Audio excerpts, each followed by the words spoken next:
Soy Martín Ochoa Escudero, neuroradiólogo, y en este video aprenderemos la anatomía del ojo, también conocido como globo ocular. Hablemos de algunas generalidades del globo ocular. El globo ocular constituye el órgano periférico de la visión. Tiene apariencia esférica y un diámetro de aproximadamente 25 milímetros en el adulto. Se encuentra localizado y protegido en el interior de la cavidad orbitaria. Se encuentra rodeado por la grasa orbitaria y separado de ella por una fina cápsula aponeurótica llamada vaina del globo ocular o cápsula de Tenon. Expliquemos esto con esta ilustración anatómica del globo ocular en un plano sagital donde podemos observar la cavidad orbitaria y el globo ocular dentro de esa cavidad orbitaria. Ahora observemos esta área de color blanco en el dibujo que corresponde a la grasa orbitaria y podemos ver entonces que el globo ocular se encuentra dentro de esa grasa orbitaria. Ahora quiero que observemos lo siguiente. Se trata de esta estructura lineal de color rojo, la cual estoy señalando en el momento con la flecha. Esta estructura, como ya lo mencioné, corresponde a una cápsula aponeurótica y se llama vaina del globo ocular o cápsula de Tenon, y como podemos ver, dicha cápsula de Tenon o vaina del globo ocular separa el globo ocular de la grasa orbitaria. Mencionemos el espacio epiescleral. Es un espacio potencial entre la cápsula de Tenon y la capa más externa del globo ocular, compuesto por tejido conectivo laxo. Facilita los movimientos oculares dentro de la cápsula de Tenon. Expliquemos esto. Ya habíamos señalado la cápsula de Tenon. Nuevamente la estoy mostrando. Esta estructura de apariencia lineal de color rojo en esta ilustración anatómica. Ahora me encuentro señalando la capa más externa del globo ocular, que se llama esclera. Esto lo voy a mencionar con más detalle más adelante. Y ahora observemos que entre la cápsula de Tenon y esta capa más externa del globo ocular existe un espacio que en esta ilustración aparece con unas líneas rojas delgadas. Ese espacio que se encuentra entonces entre la cápsula de Tenon o vaina del globo ocular y la capa más externa del globo ocular corresponde al espacio epiescleral. Esto me parece muy importante y se trata de los segmentos y cámaras del globo ocular. El globo ocular tiene un segmento anterior, segmento posterior, cámara anterior y cámara posterior, los cuales voy a mostrar y explicar en esta ilustración anatómica del globo ocular en un plano axial. En este momento me encuentro señalando la córnea. Más adelante hablaré en detalle sobre la córnea. Ahora estoy señalando el cristalino, también hablaré en detalle del cristalino más adelante. Y ahora me encuentro señalando el iris, también más adelante hablaré en detalle sobre el iris. Entonces, ¿qué es el segmento anterior? Es el espacio comprendido entre la córnea y el cristalino. Sería todo esto que estamos señalando en el momento. Todo esto, repito, entre la córnea y el cristalino, todo este espacio corresponde al segmento anterior. Ahora observemos lo siguiente, el iris. Entonces el iris nos divide ese segmento anterior en una cámara anterior y una cámara posterior. Como podemos ver en la imagen, la cámara anterior se encuentra entre la córnea y el iris, y la cámara posterior es el espacio que se encuentra entre el iris y el cristalino. Y la cámara anterior y la cámara posterior se encuentran separadas por el iris. Entonces, segmento anterior entre la córnea y el cristalino, y dentro del segmento anterior, cámara anterior y cámara posterior separadas por el iris. Y observemos este espacio que se encuentra dentro del iris corresponde a la pupila, y entonces la cámara anterior y la cámara posterior se comunican a través de la pupila. El segmento posterior es muy fácil de aprender, es básicamente todo lo que se encuentra detrás del cristalino, o sea, todo este espacio que estamos viendo en la imagen corresponde al segmento posterior. Más adelante explicaré con todo el detalle cada una de las estructuras del segmento posterior, pero por el momento podemos aprender que el segmento posterior es todo lo que se encuentra detrás del cristalino. En el segmento anterior encontramos humor acuoso, y en el segmento posterior encontramos el humor vítreo. Ya que entendimos los segmentos y las cámaras del globo ocular, comencemos a hablar de cada una de las estructuras del globo ocular, y empezaremos con las capas del ojo. La superficie del globo ocular está conformada por 3 capas. Una capa fibrosa, que es la capa más externa, formada por la esclera posteriormente y la córnea anteriormente. Mostremos esa capa fibrosa en nuestra ilustración anatómica. En este momento me encuentro señalando con la flecha la esclera, que es el componente posterior de esa capa fibrosa o capa externa del globo ocular, la esclera o esclerótica.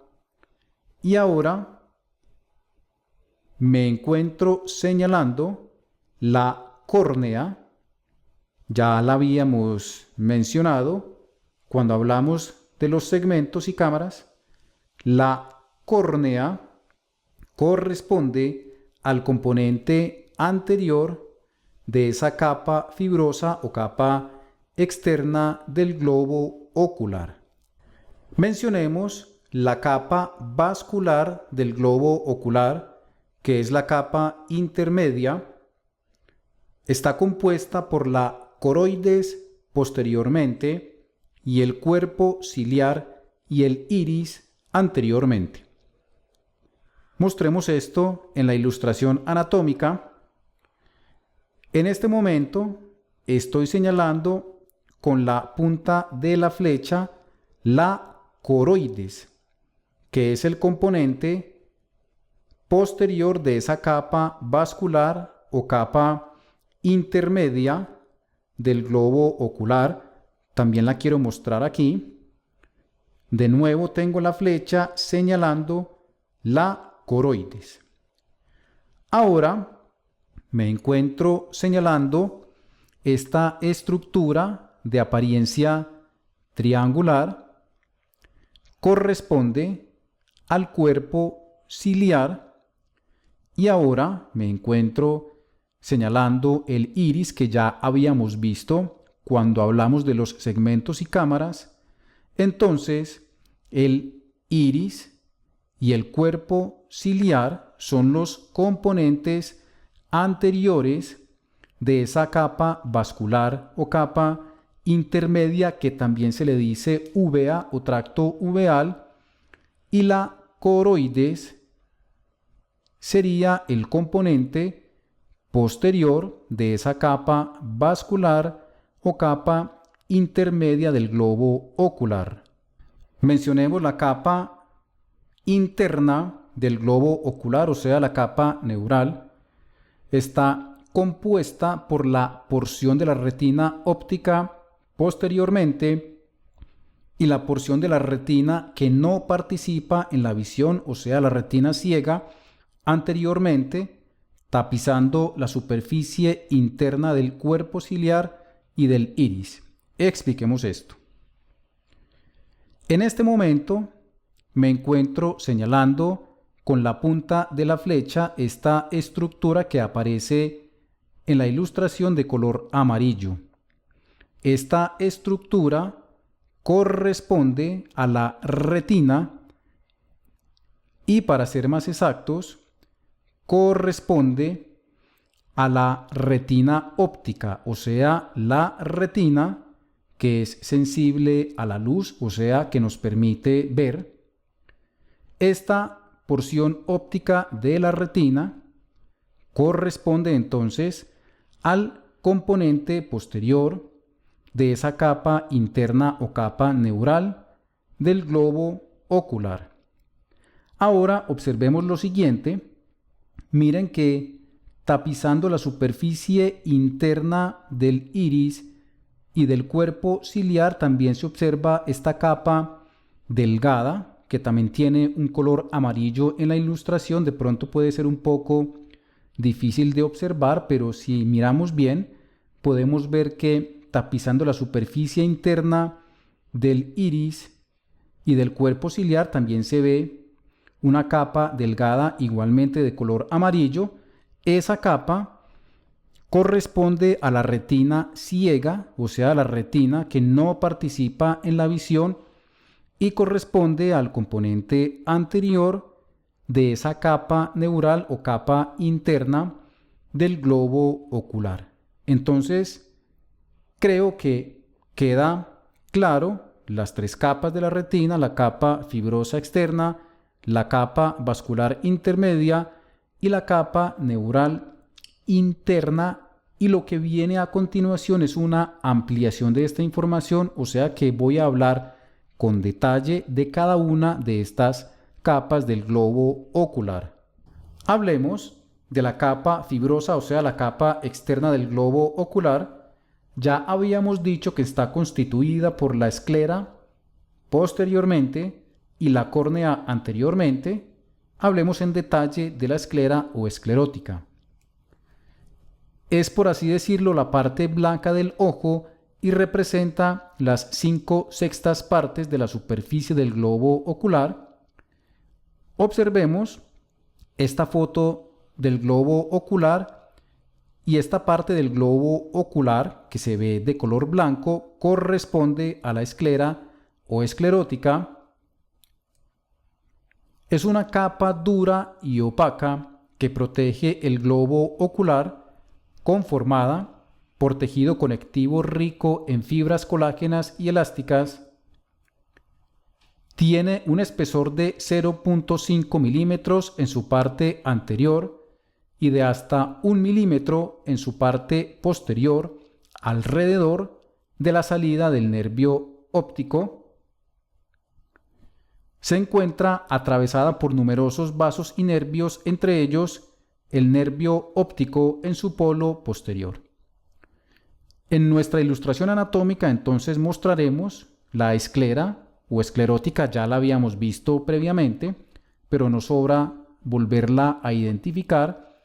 En este momento me encuentro señalando la esclera o esclerótica.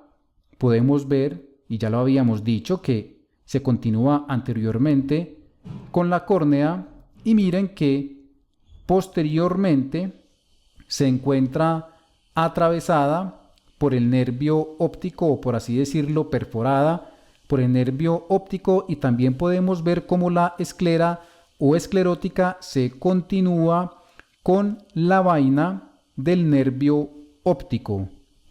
En la esclera o esclerótica se insertan los músculos extraoculares, tal como lo estamos observando en este dibujo del globo ocular, miren que los músculos extraoculares se insertan en la esclera.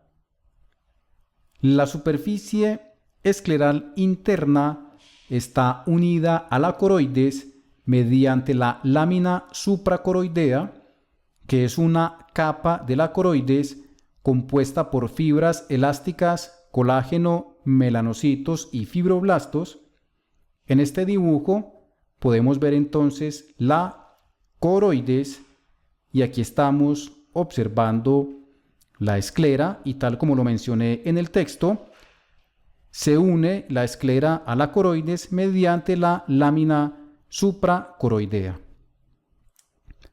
La superficie escleral externa, y esto ya lo habíamos dicho en la parte de las generalidades, se encuentra cubierta por la vaina del globo ocular, o sea, la cápsula de Tenon, desde la entrada del nervio óptico hasta la unión córneo-escleral.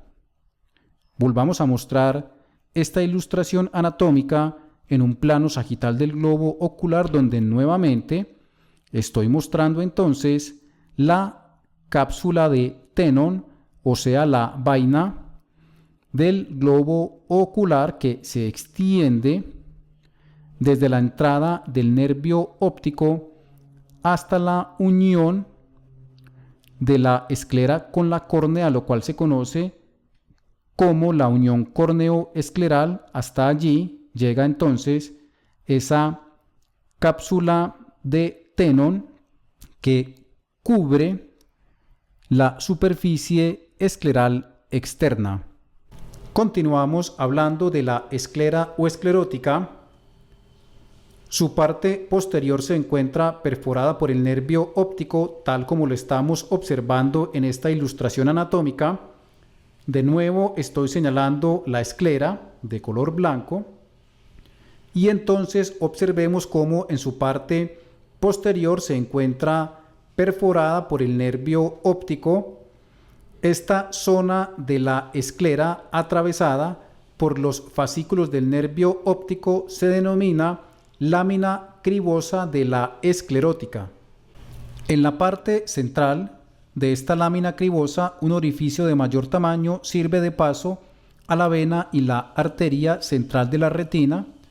Observemos en nuestra ilustración anatómica entonces cómo el nervio óptico perfora la esclera en la lámina cribosa, pero miren que también junto con el nervio óptico ingresan al interior del globo ocular estos vasos que son la arteria y la vena central de la retina.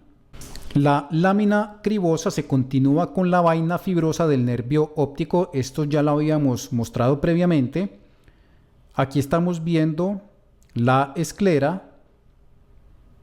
De nuevo señalo el sitio donde se encuentra perforada por el nervio óptico, o sea, la lámina cribosa, y entonces podemos ver la continuación que existe entre la esclera y la vaina del nervio óptico. En este momento tengo la punta de la flecha señalando la vaina del nervio óptico.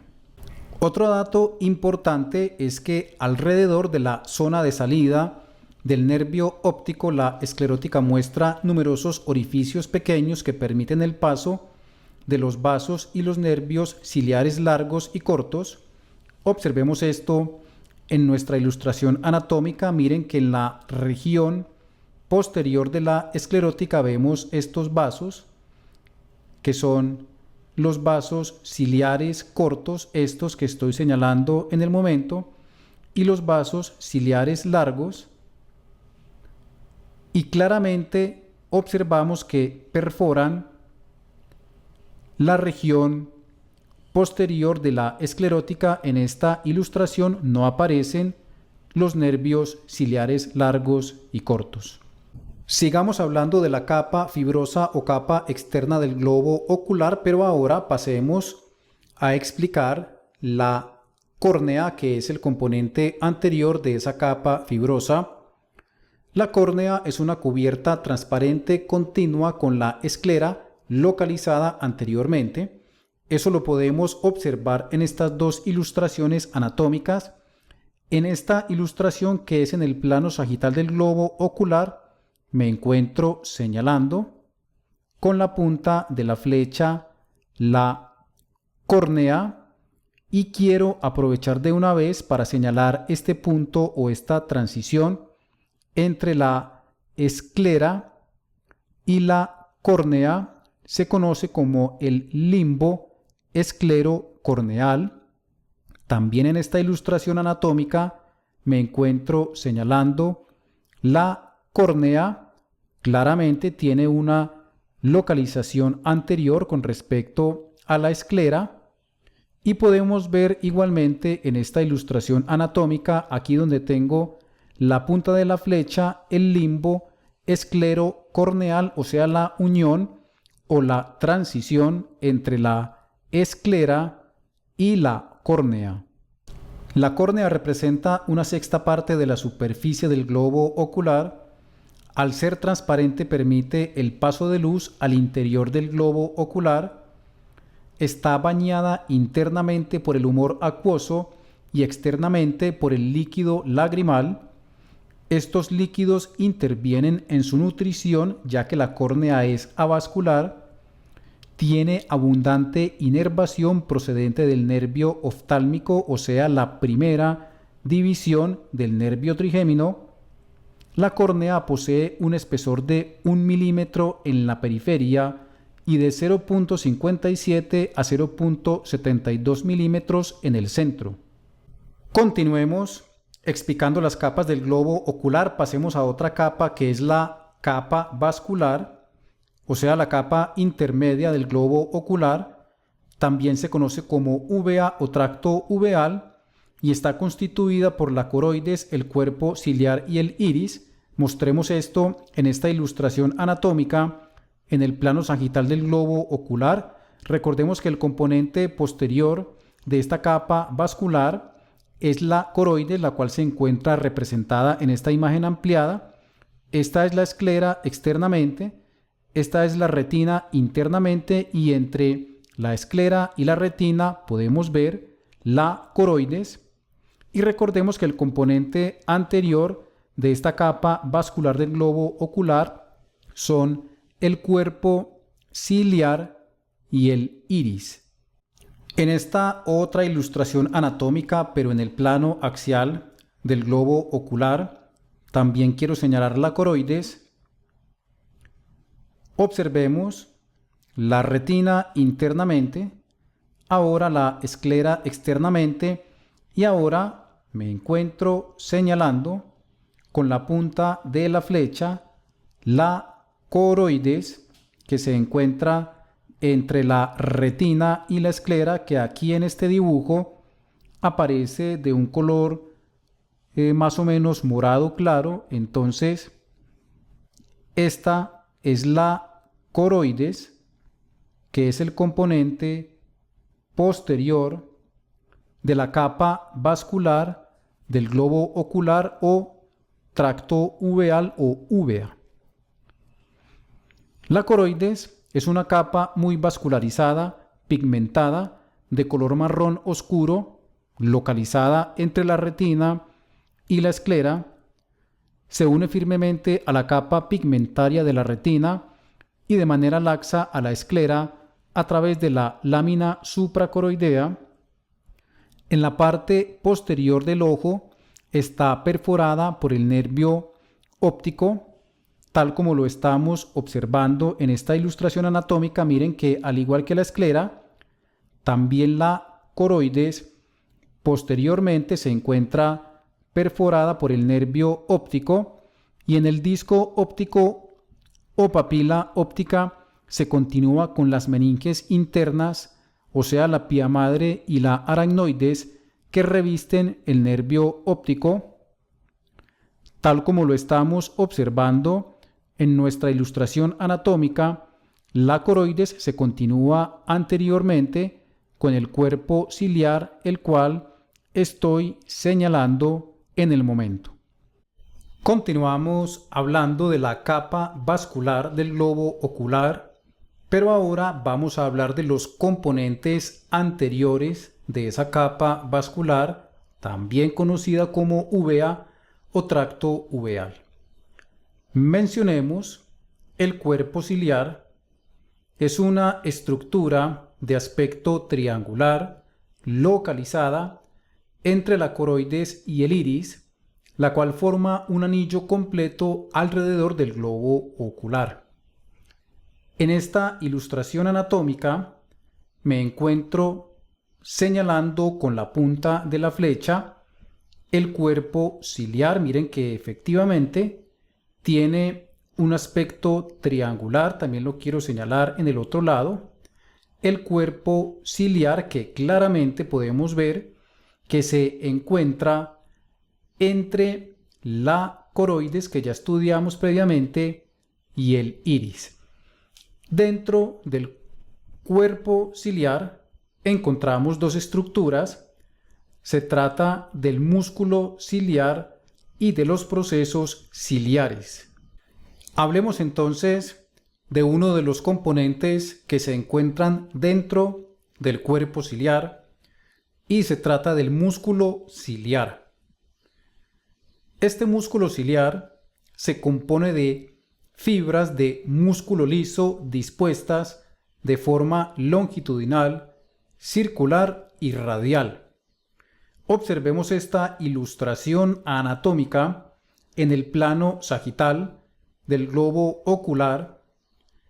Esta estructura, donde tengo la flecha, corresponde al cuerpo ciliar y ahora, de color rojo en esta ilustración, podemos ver las fibras del músculo ciliar. Este músculo recibe su inervación a partir de las fibras parasimpáticas que penetran en la órbita junto al nervio oculomotor, que recordemos que este nervio es el tercer nervio craneal.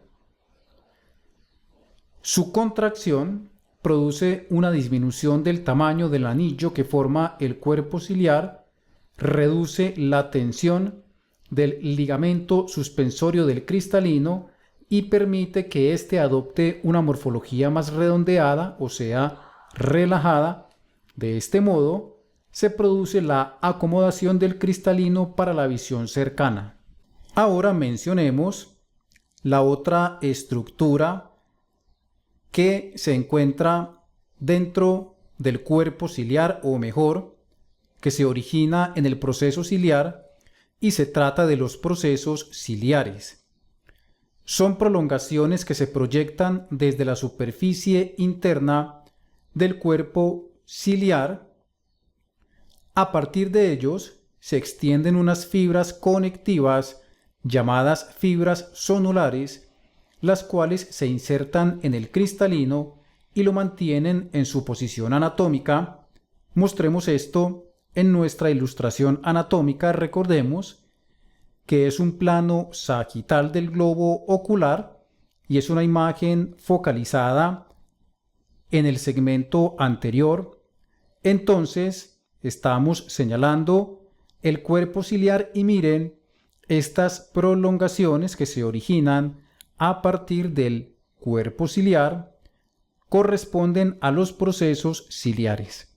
Ahora señalemos el cristalino y miren entonces estas estructuras de apariencia lineal que se originan de los procesos ciliares y se insertan en el cristalino. Estas estructuras corresponden a las fibras sonulares. Al conjunto de fibras sonulares se le llama ligamento suspensorio del cristalino. Los procesos ciliares también se encargan de la producción del humor acuoso. Para terminar con la capa vascular del globo ocular, mencionemos el último componente. Se trata del iris. Es el componente más anterior de la capa vascular del globo ocular el cual le da el color a los ojos. Esto lo podemos ver en esta foto real de un globo ocular. En este momento me encuentro señalando el iris, que en este paciente o en este individuo tiene un color azul, y como lo mencioné, el iris es el responsable del color café, del color verde, del color negro de los ojos. Es una estructura circular que se proyecta a partir del cuerpo ciliar y presenta una abertura en el centro llamada pupila. Observemos esta ilustración anatómica. En este momento me encuentro señalando el cuerpo ciliar que ya discutimos previamente, y entonces claramente podemos ver cómo el iris se proyecta a partir del cuerpo ciliar. En este momento estoy señalando el iris. Claramente vemos que se proyecta a partir del cuerpo ciliar. Aquí también lo quiero mostrar. Esto es el iris proyectándose a partir del cuerpo ciliar, y observemos que en el interior del iris se encuentra una abertura, o mejor, en el centro del iris encontramos una abertura. Es este espacio donde tengo la punta de la flecha. También quiero señalar esa abertura en la foto del globo ocular. Esa abertura corresponde a la pupila. El tamaño de la pupila está controlado por fibras de músculo liso que se encuentran dentro del iris. Tenemos un esfínter de la pupila, que son fibras musculares que se disponen de modo circular y al contraerse reducen el tamaño de la pupila, reciben su inervación del sistema nervioso parasimpático, y además tenemos un músculo dilatador de la pupila. Son fibras musculares que se disponen de modo radial y al contraerse aumentan el tamaño de la pupila, reciben su inervación del sistema nervioso simpático. Hablemos de la capa del globo ocular que nos queda faltando. Se trata de la retina. La retina es la capa interna del globo ocular. Consta de dos partes. La porción óptica, que es la parte de la retina sensible a la luz, o sea, la que nos permite ver, localizada posterior y lateralmente. Mostremos esto en nuestra ilustración anatómica en el plano axial del globo ocular. Observemos esta estructura que me encuentro señalando en el momento con la flecha, que aquí aparece de color amarillo. Corresponde a la retina óptica. La sigo señalando. También la quiero mostrar por aquí. Retina óptica o porción óptica de la retina, y claramente podemos ver, como lo dije en el texto, que tiene una localización posterior y lateral. La otra parte de la retina de menor tamaño se trata de la porción ciega, o sea, la retina no visual.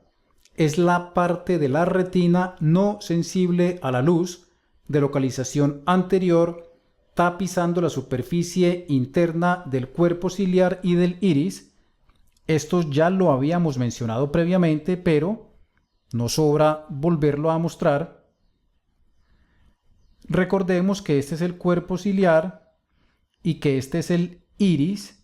Entonces miren que tapizando la superficie interna del cuerpo ciliar y del iris vemos una estructura delgada. De pronto no se logra visualizar bastante bien en esta ilustración, pero más o menos podemos observarla. Esa estructura también de color amarillo, que tiene una localización anterior tapizando la superficie interna del iris y del cuerpo ciliar, corresponde a la porción ciega de la retina, o sea, la retina no visual, es decir, la retina no sensible a la luz. Hablemos de esta estructura que es importante. Se trata de la ora serrata. Es la parte adelgazada de la retina de ubicación anterior y periférica, donde termina la porción óptica de la retina. Por delante de la ora serrata se encuentra la porción ciega. Mostremos la ora serrata. Ya habíamos dicho que esta es la porción óptica de la retina, y aquí en este punto donde tengo la punta de la flecha, y también lo voy a mostrar en este lado, en este punto entonces es donde se encuentra la ora serrata, y tal como lo dije en el texto, por delante de la ora serrata se encuentra la porción ciega de la retina. Continuamos hablando de la retina y quiero explicar lo siguiente, y se trata de la zona posterior de la porción óptica de la retina, y quiero explicar esto con claridad porque allí encontramos varias estructuras importantes. Comencemos con el disco óptico o papila óptica. Es una zona circular situada en el centro de la retina, por donde salen del globo ocular los axones de las células ganglionares de la retina que forman el nervio óptico. En términos prácticos, la papila óptica o disco óptico es la región por la que el nervio óptico abandona la retina. Mostremos esto en nuestra ilustración anatómica. Esta es la retina o la retina óptica que ya habíamos explicado. Este es el nervio óptico, y entonces en este momento tengo la punta de la flecha señalando el disco óptico o papila óptica. En el examen del fondo del ojo que se realiza clínicamente, sobre todo los oftalmólogos, la papila óptica o el disco óptico posee una coloración más clara que la de la retina adyacente, y sobre su superficie se observa la salida de la arteria central de la retina y sus ramificaciones en los vasos que irrigan la retina. En esta ilustración anatómica podemos ver cómo entonces sobre la superficie del disco óptico o papila óptica sale la arteria central de la retina, e incluso también podemos ver la vena central de la retina. Al disco óptico o papila óptica se conoce como el punto ciego de la retina, ya que carece de células fotorreceptoras sensibles a la luz. Otra estructura importante localizada en la zona posterior de la porción óptica de la retina corresponde a la mácula, también conocida como mácula lútea o mancha amarilla. Es una zona de pequeño tamaño, de localización lateral a la papila óptica, de coloración amarillenta, con una depresión central llamada fóvea. Mostremos la mácula en nuestra ilustración anatómica. En este momento tengo la punta de la flecha entonces en esta estructura deprimida o excavada que se encuentra lateral a la papila óptica, y entonces corresponde a la mácula. La mácula es la zona más delgada de la retina. La fóvea es el punto de mayor resolución visual, ya que contiene mayor número de conos, que son células fotorreceptoras sensibles a los colores y que funcionan bajo condiciones de luminosidad y menor número de bastones, que son células fotorreceptoras insensibles a los colores y que funcionan en la oscuridad. Aunque yo no soy oftalmólogo ni optómetra, me parece pertinente mostrar algo muy básico sobre la anatomía de esa zona posterior de la retina óptica en el examen del fondo del ojo. Tenemos entonces una foto de un fondo del ojo. Esto sería un ojo izquierdo, donde en este momento me encuentro señalando con la punta de la flecha esta estructura que se ve más o menos pálida o clara. Corresponde al disco óptico o papila óptica, y entonces así es que se observa el disco óptico y la papila óptica en el examen del fondo de ojo. Ahora observemos estas estructuras vasculares que emergen por esa papila óptica o disco óptico.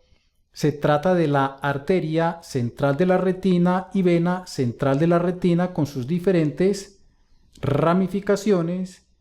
Y ahora me encuentro señalando la mácula que ya explicamos previamente, y recordemos que en la mácula se encuentra la fóvea, que es el punto de mayor resolución visual. Vamos ahora a estudiar otros componentes del globo ocular, y se trata de los medios de refracción. En su paso hacia la retina, las ondas de luz atraviesan los medios de refracción del globo ocular. Estos medios de refracción son los siguientes: córnea, humor acuoso, cristalino y humor vítreo. Esta es la córnea, este es el humor acuoso, este es el cristalino y este es el humor vítreo. Ahora hablemos en detalle de cada uno de esos medios de refracción. Con respecto a la córnea no mencionaré nada porque ya lo hicimos previamente. Hablemos del humor acuoso. Es un líquido que ocupa el segmento anterior del globo ocular. Se elabora en la cámara posterior, en los procesos ciliares del cuerpo ciliar. Recordemos que estos son los procesos ciliares del cuerpo ciliar que ya habíamos mencionado cuando hablamos del cuerpo ciliar. Entonces, estos procesos ciliares son los encargados de la producción del humor acuoso. El humor acuoso es una solución acuosa, como lo dice su nombre, y transparente, que proporciona nutrientes a la córnea y al cristalino, que son avasculares. Luego de atravesar la pupila hacia el interior de la cámara anterior, el humor acuoso se dirige hacia el ángulo formado entre el iris y la córnea, lo cual se conoce como ángulo irido-corneal, donde drena hacia una red trabecular y de allí hacia el seno venoso de la esclera, también conocido como canal de Schlemm. Mostremos esto en las imágenes.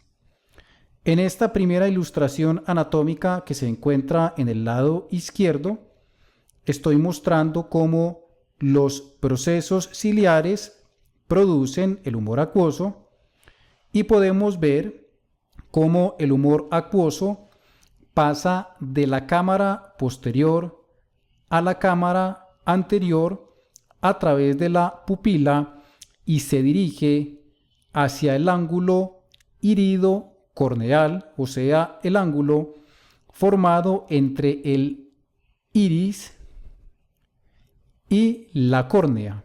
Este sería el ángulo irido-corneal, y aquí en la ilustración de la derecha podemos ver entonces que en ese ángulo iridocorneal existe una red trabecular y se encuentra esta estructura que estoy señalando con la punta de la flecha, que corresponde al seno venoso de la esclera, también conocido como canal de Schlemm, por donde entonces se drena ese humor acuoso. Hablemos del cristalino, un medio de refracción muy importante. Es un disco elástico transparente y biconvexo localizado posterior al iris y anterior al humor vítreo. Señalemos el cristalino en esta ilustración anatómica en un plano sagital del globo ocular. En este momento tengo la flecha señalando el cristalino y claramente podemos ver su forma biconvexa y su posición posterior al iris y anterior al humor vítreo. El cristalino tiene un espesor de 4 milímetros. Esto ya lo habíamos mencionado cuando hablamos del cuerpo ciliar. Posee una cápsula que está anclada a los procesos ciliares del cuerpo ciliar por las fibras sonulares que constituyen colectivamente el ligamento suspensorio del cristalino. En esta ilustración me encuentro señalando con la punta de la flecha esas fibras sonulares, o sea, el ligamento suspensorio del cristalino. También me encuentro señalando las fibras sonulares aquí en esta otra parte de la ilustración anatómica, y claramente podemos ver que esas fibras sonulares se originan de los procesos ciliares y se insertan en el cristalino. Esto también lo habíamos mencionado cuando hablamos del cuerpo ciliar. El músculo ciliar modifica la forma del cristalino para que pueda ocurrir la visión cercana. Esto se conoce como la acomodación del cristalino. Expliquemos el humor vítreo o cuerpo vítreo. Es un líquido gelatinoso y transparente que ocupa las 4/5 partes del globo ocular, desde la cara posterior del cristalino hasta la superficie interna de la retina. Esto se conoce como la cámara vítrea. Mostremos esto en la ilustración anatómica. En este momento estoy señalando el cristalino, ahora estoy señalando la retina, y observemos este espacio que se encuentra entre el cristalino y la superficie interna de la retina. Corresponde a la cámara vítrea, la cual se encuentra ocupada por el humor vítreo o cuerpo vítreo. El humor vítreo es más denso que el humor acuoso. Está compuesto en un 99% por agua. Está rodeado por una membrana fina que se conoce como hialoides o membrana hialoidea. En el centro del humor vítreo se encuentra un espacio ópticamente vacío llamado conducto hialoideo o canal de Cloquet, que es un resto embrionario de la arteria hialoidea. En este momento me encuentro señalando con la flecha entonces ese conducto hialoideo. Es esta estructura que estamos señalando en el momento, y como lo dije, es un resto embrionario de la arteria hialoidea, que la arteria hialoidea es una arteria fetal, prolongación de la arteria central de la retina, la cual involuciona. El humor vítreo, además de transmitir la luz, mantiene la retina en su lugar y soporta el cristalino. Hablemos ahora de la irrigación arterial del globo ocular. El suministro arterial del globo ocular es proporcionado por múltiples arterias, todas las cuales son ramas de la arteria oftálmica. Recordemos que la arteria oftálmica es rama de la arteria carótida interna. En esta ilustración anatómica me encuentro señalando la arteria oftálmica.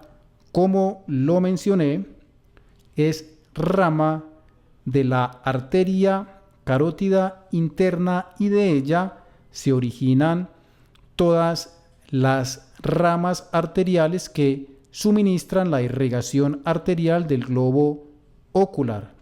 Mencionemos y mostremos cada una de esas ramas arteriales del globo ocular. Arteria central de la retina es el mayor vaso de la retina. Como podemos ver, se origina de la arteria oftálmica, viaja en el interior del nervio óptico y emerge en la papila óptica o disco óptico, y entonces aquí se originan sus diferentes ramificaciones. Arterias ciliares posteriores largas. En este momento me encuentro señalando las arterias ciliares posteriores largas. También las voy a señalar por aquí. Arterias ciliares posteriores largas. Observemos que estas arterias perforan la esclera posteriormente. Las arterias ciliares posteriores largas irrigan el iris, el cuerpo ciliar y la región anterior de la coroides. Arterias ciliares posteriores cortas irrigan la región posterior de la coroides. También las voy a mostrar en esta ilustración anatómica. En este momento me encuentro señalando con la punta de la flecha las arterias ciliares posteriores cortas. También perforan la región posterior de la esclera y tienen una localización más medial. Arterias ciliares posteriores cortas. Arterias ciliares anteriores. En este momento estoy señalando las arterias ciliares anteriores. Estas arterias son ramas de las arterias muscular superior y muscular inferior. Ramas de la arteria oftálmica se anastomosan con las arterias ciliares posteriores largas en la coroides. Hablemos del drenaje venoso del globo ocular. El drenaje venoso del globo ocular ocurre principalmente a través de las venas vorticosas de la coroides, 4 en total, las cuales drenan a las venas oftálmicas superior e inferior y finalmente al seno cavernoso. En esta ilustración anatómica me encuentro señalando una de esas venas vorticosas. Ahora, en esta otra ilustración anatómica, estoy señalando la vena oftálmica superior y la vena oftálmica inferior, las cuales finalmente drenan al seno cavernoso. También existe la vena central de la retina acompañando a la arteria central de la retina, la cual drena a la vena oftálmica superior. En esta ilustración anatómica de color azul estamos observando la vena central de la retina en el interior del nervio óptico. Como ocurre con cualquier vena, acompaña su respectiva arteria, o sea, la arteria central de la retina, que se encuentra en la ilustración de color rojo, y como lo mencionamos, esa vena central de la retina drena a la vena oftálmica superior, la cual me encuentro señalando. Para terminar con el video, mencionemos la inervación del globo ocular. El globo ocular recibe su inervación sensitiva de los nervios ciliares largos y nervios ciliares cortos, que son ramas del nervio nasociliar, que a su vez es rama del nervio oftálmico, o sea, la primera división del trigémino. Mostremos esto con esta ilustración anatómica en la cual estoy señalando el nervio oftálmico. Ahora voy a mostrar sus ramas.